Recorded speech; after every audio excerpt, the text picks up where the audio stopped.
हाँ साहब, तो कल हमने आपको एफ ब्लॉक के बारे में बताया था, उसका इलेक्ट्रॉनिक विन्यास और अंत संक्रमण तत्व या आंतरिक संक्रमण तत्वों के बारे में 4F श्रेणी, 5F श्रेणी, 2 वर्गीकरण बताए और कृत्रिम तत्व बताए, मानव निर्मित तत्व जिनको कहते हैं परा यूरेनियम तत्व। अब उससे आगे मैं आपको बताता हूं ऑक्सीकरण अवस्था।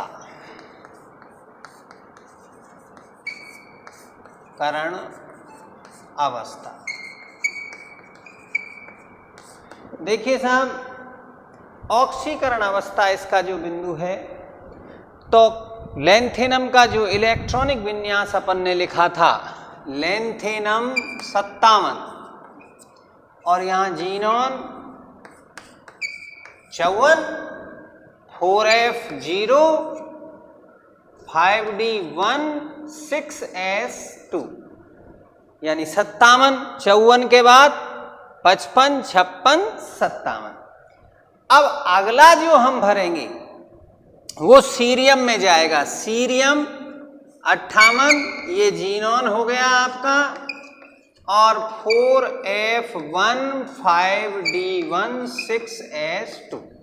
तो कहने का मतलब ये है कि जो लैंथेनाइड तत्व हैं, ये लैंथेनाइड तत्व की जो सामान्य ऑक्सीकरण अवस्था है वो +3 निर्धारित करी गई।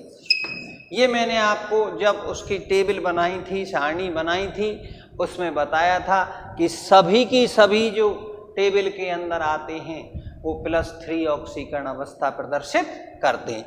तो लैंथेनाइडों की जो संक्रमण ऑक्सीकरण अवस्था है वो +3 निर्धारित कर दी गई। अब उसमें क्या बताया गया कि 2 इलेक्ट्रॉन तो S कक्षक से निकलेंगे और 1 इलेक्ट्रॉन जो है वो निकलेगा आपके D कक्षक से, तो 3 हो गए। अब सीरियम जो है, ये सीरियम +4 ऑक्सीकरण अवस्था भी दर्शाता है। प्रश्न बन जाता है, सीरियम +4 ऑक्सीकरण अवस्था दर्शाता है। क्यों दर्शाता है साहब? जरा इसका विन्यास देखें। इसका विन्यास है 4F1, 5D1, 6S2। तो 2 तो ये त्यागे, 1 ये त्यागा, 1 ये त्यागा, यानी अपने चारों इलेक्ट्रॉन त्याग करके और अपना ये स्थायी विन्यास F0 कर लेता है। क्या कहा साहब? सीरियम +4 ऑक्सीकरण अवस्था दर्शाता है। क्यों? क्योंकि इसके बाहरी कोश में 4 इलेक्ट्रॉन पाए जाते हैं।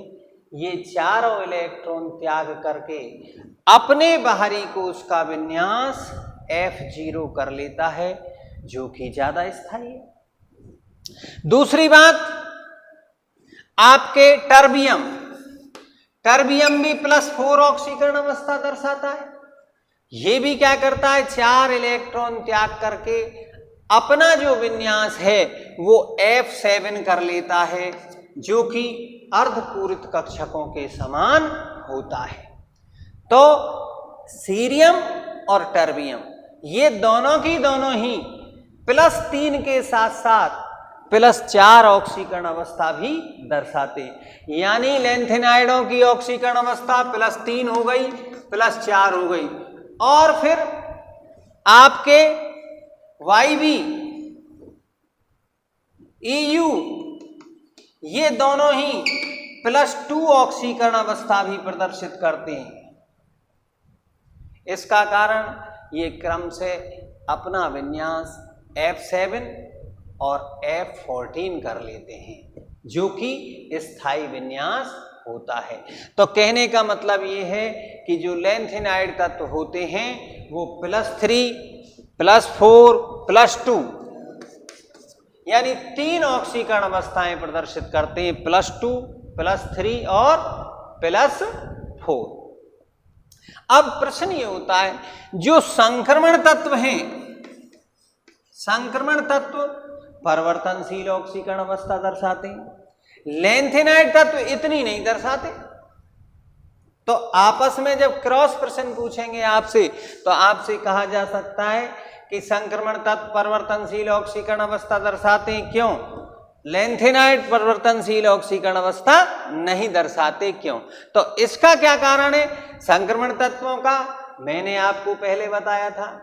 क्या बताया? कि उनके N-1D और NS कक्षकों की ऊर्जाओं में बहुत कम अंतर होता है, इसलिए सभी D और S के कक्षक के सभी इलेक्ट्रॉन बंध बनाने में प्रयुक्त होते हैं। ये मैं पहले आपको बताया। लेकिन यहाँ क्या है? यहाँ 4F जो कक्षक है, इस 4F कक्षक का परिरक्षण प्रभाव बहुत कम होता है, ये नाभिक के पास होता है। तो नाभिक बाहरी कोश के इलेक्ट्रॉन को अधिक बल से आकर्षित करता है। जब अधिक बल से आकर्षित करता है तो F कक्षक से आप इलेक्ट्रॉन नहीं निकाल सकते। जब F से इलेक्ट्रॉन ज्यादा नहीं निकलेंगे, इस कारण ये परिवर्तनशील ऑक्सीकरण अवस्था प्रदर्शित नहीं करेंगे। तो दोनों में अंतर मैंने आपको बात करी कि क्या कहा? ऑक्सीकरण अवस्था यानी लैंथेनाइड तत्व +2 +3 +4 ऑक्सीकरण अवस्था प्रदर्शित करते हैं। इनकी सामान्य ऑक्सीकरण अवस्था +3 है, जिसमें 2 इलेक्ट्रॉन तो S कक्षक से, 1 D या F से निकलता है। 2 तो S से निकल जाएंगे, 1 कहां से निकलेगा? D से अथवा F से निकलता है। अब इसमें इनकी सामान्य ऑक्सीकरण अवस्था +3 निर्धारित कर दी गई। अब सीरियम +4 दर्शाता है, टर्बियम +4 दर्शाता है, EU +2 दर्शाता है। 2 त्याग करके अर्धपूरित कक्षकों का विन्यास ग्रहण कर लेगा। YV +2 दर्शाता है, 2 इलेक्ट्रॉन त्याग करके आपके पूरित विन्यास ग्रहण कर लेता है। दूसरी बात बताई, संक्रमण तत्व परिवर्तनशील ऑक्सीकरण अवस्था दर्शाते हैं, लैंथेनाइड ऐसा नहीं करते। अब बात आती है, प्रश्न उठता है सीरियम +4 और EU +2। सीरियम +4 यानी कि एक अच्छा ऑक्सीकारक है, क्यों? प्रश्न पूछेगा आपसे। C+4 एक अच्छा ऑक्सीकारक है, क्यों? दूसरी बात आपसे पूछेगा, EU यूरोपियम +2 एक अच्छा अपचायक है, क्यों? आप देख रहे हैं कितनी बढ़िया बात है, सीखने की बात है। देखो कैसे कि सीरियम +4, सीरियम की 4 +4 स्थायी ऑक्सीकरण अवस्था नहीं है। क्यों? क्योंकि लैंथेनाइडों की जो ऑक्सीकरण अवस्था है वो स्थायी कितनी है? +3। अब ये क्या करेगा? एक इलेक्ट्रॉन लेगा। जब ये एक इलेक्ट्रॉन लेगा, जब इलेक्ट्रॉन लिया जाता है अपचयन होता है, जब इलेक्ट्रॉन त्यागा जाता है ऑक्सीकरण होता है। तो जब ये इलेक्ट्रॉन लेगा, इसका अपचयन होगा, और जिसका अपचयन होता है वो अच्छा ऑक्सीकारक कहलाता है। इसी प्रकार प्रश्न क्या है? EU +2 अच्छा अपचायक है। अब आप देख रहे हो EU की +2 ऑक्सीकरण अवस्था स्थायी नहीं है। क्यों? क्योंकि लैंथेनाइडों की तो +3 है।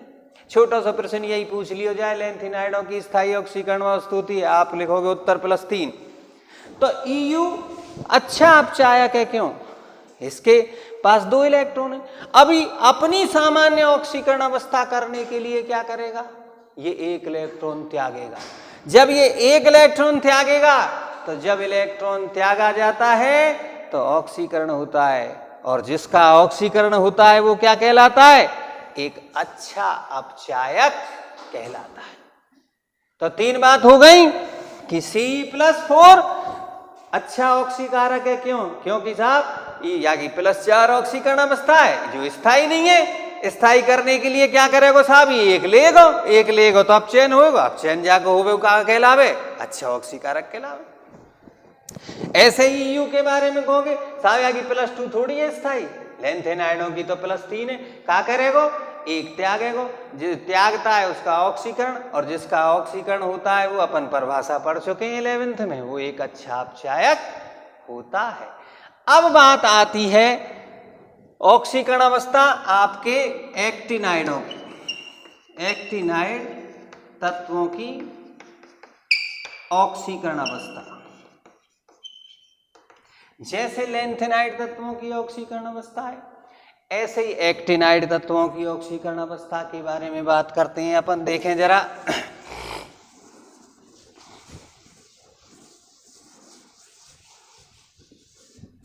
तो एक्टिनाइड तत्वों की ऑक्सीकरण अवस्था में भी जो निर्धारित की गई, इनकी भी स्थायी ऑक्सीकरण अवस्था +3 निर्धारित करी गई।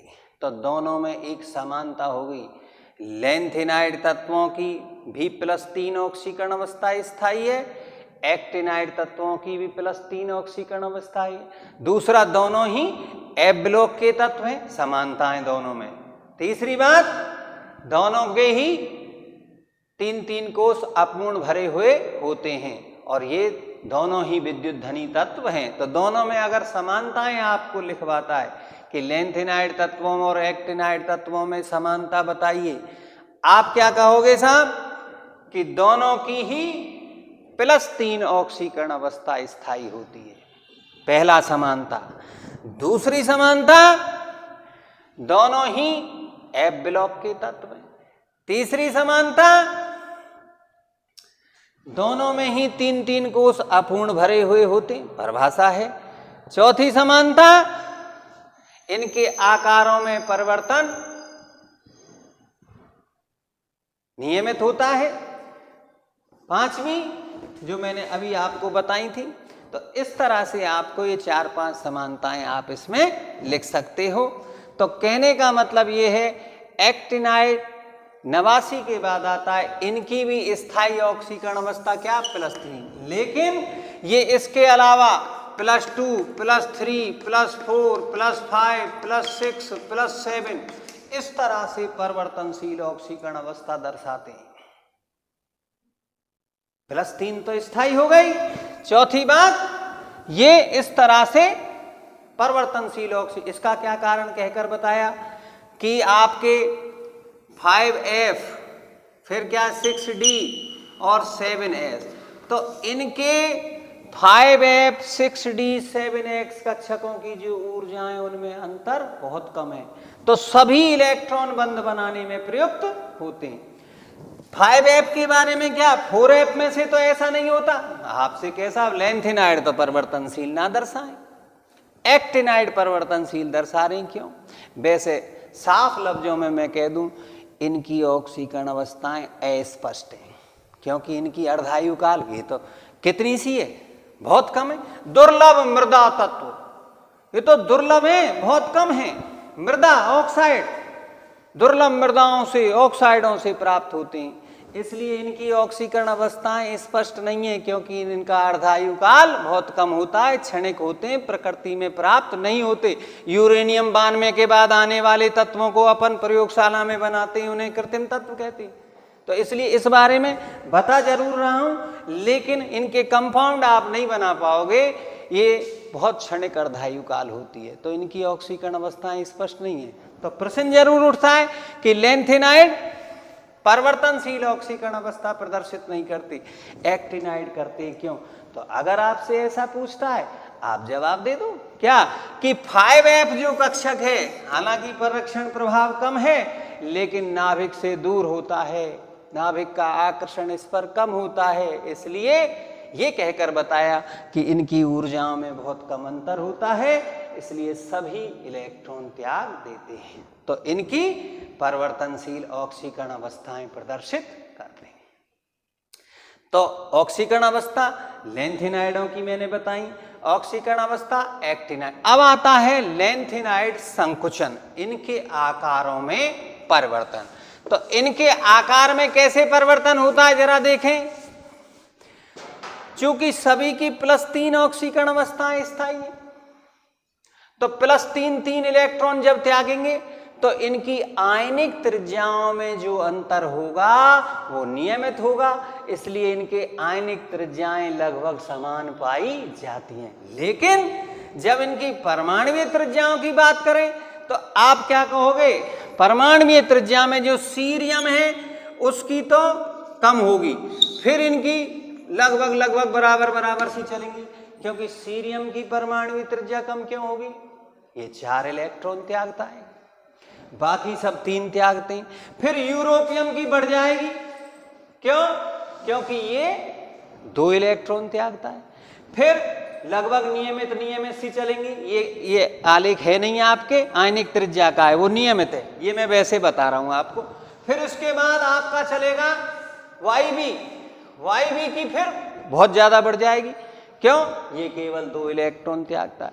तो नॉर्मली ये प्रसंग पहले चलता था, आजकल इसको हटा दिया गया है, लेकिन मैं फिर आपको बता रहा हूं दो थोड़ी सी बात है कि सीरियम की परमाणुवीय त्रिज्या कम होती है, क्यों, आपका जवाब होगा सीरियम प्लस 4 इलेक्ट्रॉन त्याग करके F0 विन्यास प्राप्त करता है, इसलिए इसकी आकार जब 4 त्यागेगा तो साहब आकार छोटा होगा।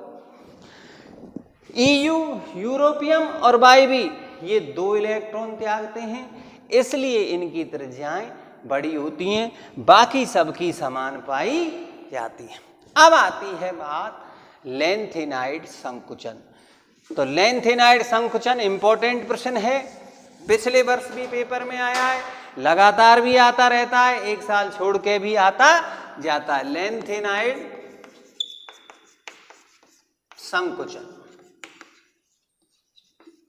देखो साहब, लेंथेनाइड तत्वों में जो आवर्त में हम बाएं से दाएं जाते हैं उनके आकारों में जो कमी आती है, जिससे उनके आकार सिकुड़ जाते हैं, छोटे हो जाते हैं, कम हो जाते हैं, इसी को हम क्या कहते हैं, लेंथेनाइड संकुचन कहते हैं। तो इसका क्या कारण है कि जो 4f कक्षक है इसका परिरक्षण प्रभाव बहुत कम होता है, इसलिए नाभिक बाहरी कोश के इलेक्ट्रॉन को अधिक बल से आकर्षित करता है। जब अधिक बल से आकर्षित करता है तो आकार घटते चले जाते, यानी 4f कक्षक में जब इलेक्ट्रॉन भरे जाएंगे तो इलेक्ट्रॉन प्रतिकर्षण तो होगा, और इलेक्ट्रॉन प्रतिकर्षण आकार बढ़ाने की कोशिश करता है, लेकिन 4f कक्षक का जो आकार है वो बड़ा होता है और आकृति इसकी जटिल होती है, इसलिए इलेक्ट्रॉन प्रतिकर्षण का मान जो है वो नाभिकीय आवेश को संतुलित करने में ही खर्च हो जाता है, इसलिए क्या है, आकार बढ़ नहीं पाते और आकारों में कमी होती चली जाती है। इसे ही हम लेंथेनाइड संकुचन कहते हैं, यानी लेंथेनाइड तत्वों में आवर्त में बाएं से दाएं जाने पर इलेक्ट्रॉन 4f कक्षक में भरता जाता है, नाभिक के नाभिकीय आवेश में वृद्धि होती है, नाभिक बाहरी कोश के इलेक्ट्रॉन को, क्योंकि 4f कक्षक का परिरक्षण प्रभाव कम होता है, अधिक बल से आकर्षित करता है, इस कारण इनके आकार घटते चले जाते हैं, इसे ही हम लेंथेनाइड संकुचन कहते हैं। ठीक इसी प्रकार एक्टिनाइड संकुचन, इसमें क्या होगा, 5f में भरेगा, 5f का परिरक्षण प्रभाव कम होता है, नाभिक बाहरी कोश के इलेक्ट्रॉन को अधिक बल से आकर्षित करता है और इसलिए इनके आकारों में कमी होती चली जाती है, इसे ही हम एक्टिनाइड संकुचन कहते हैं। तो इसके बाद आता है लेंथेनाइड 4f श्रेणी का हो गया, 5f श्रेणी का हो गया, इसके बाद समानताएं आती हैं। तो लेंथेनाइड तत्व और एक्टिनाइडों में क्या समानता होती हैं, लेंथेनाइड और एक्टिनाइडों में क्या असमानताएं पाई जाती हैं। तो समानताएं मैंने अभी अभी बताई थी आपको, दोनों ही 2-2, 3-3 समानता लिख दो। कैसे, दोनों ही F ब्लॉक के तत्व हैं, दोनों ही +3 ऑक्सीकरण अवस्था दर्शाते हैं, दोनों ही विद्युत धनी तत्व हैं, दोनों में ही 3-3 कोश अपूर्ण भरे हुए होते हैं। तो ये 4 मैंने बता दी, इन चारों की आप समानता में लिख दो। असमानता में कैसे लिखोगे साहब? लेंथेनाइड और एक्टिनाइडों में असमानता, पहली असमानता अभी अभी पढ़ाई, लेंथेनाइड तत्व परिवर्तनशील ऑक्सीकरण अवस्था नहीं दर्शाते। उधर क्या लिखेंगे? एक्टिनाइड तत्व परिवर्तनशील ऑक्सीकरण अवस्था प्रदर्शित करते हैं। दूसरी बात क्या है? लेंथेनाइडों में केवल पीएम, लेंथेनाइडों के अंदर केवल पीएम ही रेडियो एक्टिव तत्व है। एक्टिनाइडों में सभी रेडियो एक्टिव तत्व है। 2 हो गई। तीसरा, लेंथेनाइड तत्व संकुल आयन नहीं बनाते क्योंकि परिवर्तनशील ऑक्सीकरण अवस्था ना दर्शाएं। एक्टिनाइड तत्व संकुल आयन बनाते हैं। तीसरी हो गई। चौथी, ये कम क्षारीय होते हैं, ये अधिक क्षारीय होते हैं। 5वीं लिख दो, ये ऑक्सो आयन नहीं बनाते। इधर लिख दो, ये ऑक्सो आयन बनाते हैं। इस प्रकार आपके एफ ब्लॉक के बारे में मैंने आपको बताया।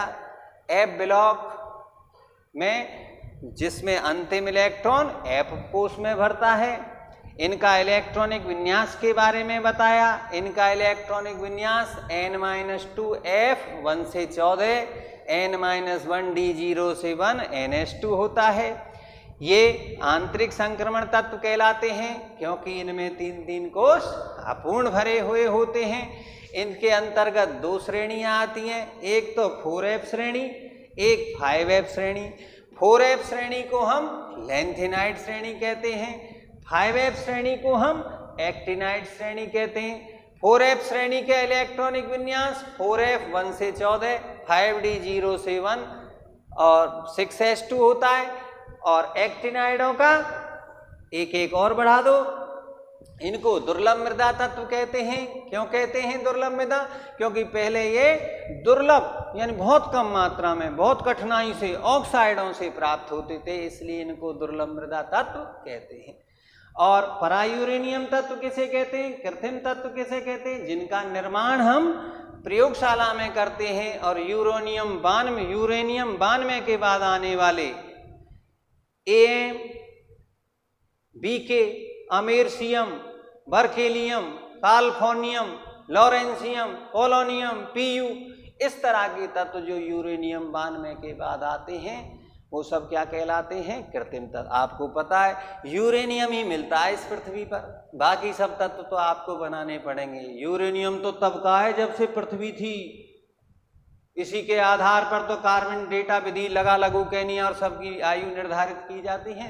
तो यूरेनियम तो बहुत पहले से। उसके बाद मैंने आपको इनकी ऑक्सीकरण अवस्था के बारे में आज बताया। दोनों की ऑक्सीकरण अवस्थाएं, लेंथेनाइड संकुचन, एक्टिनाइड संकुचन, दोनों में समानताएं और दोनों में असमानता। ये चैप्टर आपका समाप्त होता है।